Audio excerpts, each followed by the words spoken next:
আমার তো মনে হয় বাঙালি মানেই চচ্চড়ির প্রতি একটা আলাদা ভালোবাসা থাকবে। আর এমন কোনো বাঙালি পরিবার নেই যেখানে নিত্যদিন এই চচ্চড়ি রান্না হয় না। আসলে আমি নিজে এই চচ্চড়ির প্রচণ্ড ভক্ত।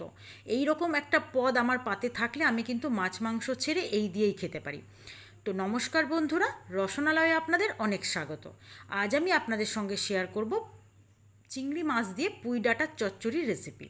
তার জন্য আমি এখানে বাজার থেকে একদম টাটকা পুঁই ডাঁটা এনেছি। এখানে আমরা পুঁই ডাঁটার চচ্চড়ি বলি বটে, কিন্তু এর মধ্যে কিন্তু পুঁই ডাঁটাও থাকে, সঙ্গে পুঁইয়ের পাতাগুলোও থাকে। আমি পুঁই ডাঁটাগুলোকে ঠিক এরকম সাইজে হাফ করে কেটে নিয়েছি, এক একটা ছোট ছোট টুকরো করে সেটাকে আবার হাফ করেছি। আর তার সঙ্গে পাতাগুলোও কিন্তু নিয়েছি বেশ বড় বড় করে কেটে। পাতাটা দিলে চচ্চড়িটা বেশ নরম হবে।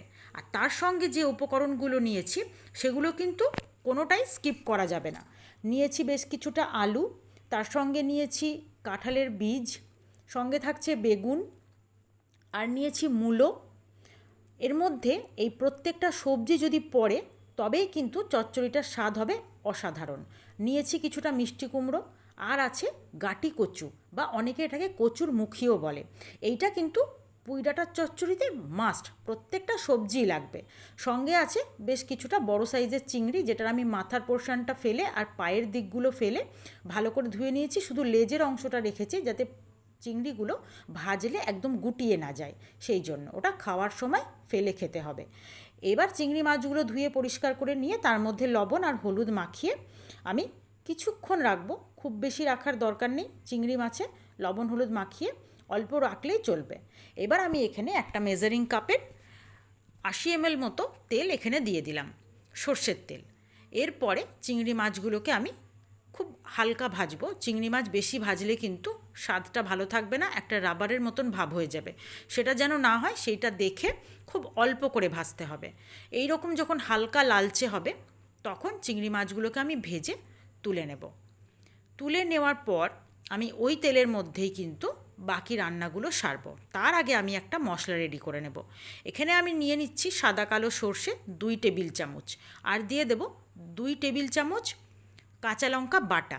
আমি বাটা ব্যবহার করলাম, আপনারা অবশ্যই কাঁচা লঙ্কা গোটা দেবেন, তবে একটু বেশি করে দেবেন, যে কোনো চচ্চড়িতে ঝালটা একটু বেশি ভালো লাগে।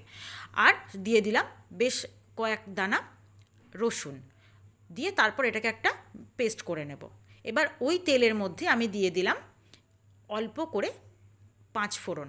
5 ফোড়নটা ফোড়ন দেওয়ার পর একটু ভেজে নিয়ে দিয়ে দেবো এখানে আমার মিডিয়াম সাইজের 3টে পেঁয়াজ আছে।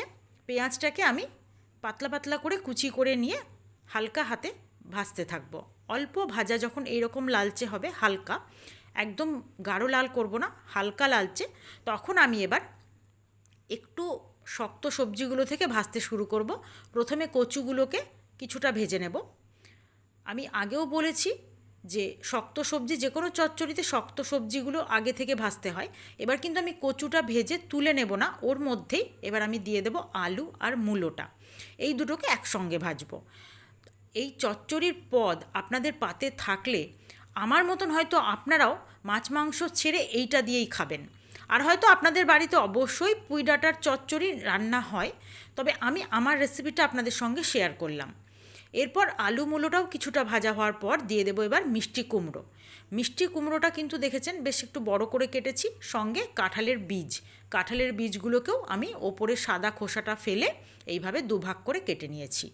অবশ্যই কিন্তু এগুলো সবটাই দেবেন, তবেই কিন্তু চচ্চড়িটার স্বাদ একদম জমে যাবে।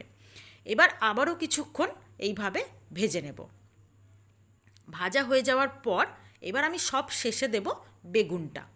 বেগুনটা যেহেতু খুব তাড়াতাড়ি নরম হয়ে যায়, তাই বেগুনটা দিয়ে আমি আবারও কিছুক্ষণ ভেজে নেব। নতুন পুরনো সকল বন্ধুকে আমার চ্যানেলে স্বাগত জানিয়ে, যে সকল বন্ধুরা নিয়মিত আমার ভিডিও দেখছেন, আমার পাশে আছেন, তাদেরকে আমার অসংখ্য ধন্যবাদ। আর যে সকল বন্ধুরা আজকে আমার ভিডিও প্রথম দেখছেন, এখনও চ্যানেলটি সাবস্ক্রাইব করেননি, তারা প্লিজ চ্যানেলটি সাবস্ক্রাইব করে পাশে থাকা বেল আইকনটি প্রেস করে দেবেন। এরকম সুন্দর সুন্দর ভিডিওর নোটিফিকেশান আপনাদের কাছে পৌঁছে যাবে। আর ফেসবুক পেজ থেকে যে সকল বন্ধুরা আমার ভিডিওটি দেখছেন, তারা অবশ্যই আমার পেজটি ফলো করে দেবেন। এবার আমি মিষ্টি কুমড়ো দিয়ে একটু ভাজার পর বেগুন দিলাম, বেগুন দিয়ে ভাজার পর দিয়ে দিলাম এবার পুঁই ডাঁটাগুলো, সঙ্গে পাতাগুলোও। তখন কিন্তু আমি একটু নাড়লাম না, একটু নরম হতে দিলাম, যেহেতু আমার কড়াইটা ভর্তি হয়ে গেছে, নাড়া অসুবিধা, তাই একটু ঢাকা দিয়ে নরম হতে দিয়ে যখন একটু কমে এলো, তখন এবার আমি ভালো করে সবজিগুলোর সাথে পুঁই ডাঁটা পাতাগুলোকে মিশিয়ে নেব। আপনারা কিন্তু পাতাগুলো চাইলে বাদও দিতে পারেন, যদি ভাবেন পাতাগুলো আলাদা শাক রান্না করে খাবো, সেটাও খুব টেস্টি হয়। পাতাগুলো আলাদা বাদ দিয়ে আপনারা শুধু ডাঁটার সবজি দিয়ে চচ্চড়ি করতে পারেন। আবার পাতাগুলোও যদি দেন, তাতে কিন্তু চচ্চড়িটা একটু নরম হয়, খেতেও ভালো হয়। এবার আমি দিয়ে দেবো স্বাদ অনুযায়ী লবণ, আর দেব সামান্য একটু চিনি, আর দিয়ে দেব হলুদ। এই 3টে উপকরণ দেওয়ার পর আমি খুব ভালো করে সবজিগুলোর সঙ্গে এগুলোকে মিশিয়ে নেব। বেশ হালকা হাতে আস্তে আস্তে মেশাবো। আর নুন দেওয়ার পর কিন্তু সমস্ত সবজিগুলো খুব তাড়াতাড়ি নরম হয়ে আসবে। আর সবজিগুলো যেহেতু আগে থেকে অল্প অল্প করে ভাজা হয়েছে, তো সবজিগুলো অলরেডি নরম হয়ে আছে। এবার আমার যে মশলাটা পেস্ট করে নিয়েছি, সেটা এর মধ্যে দিয়ে দেব। তারপর মশলার বাটিটা ধুয়েও কিন্তু আমি একটু জল দিয়ে দেব।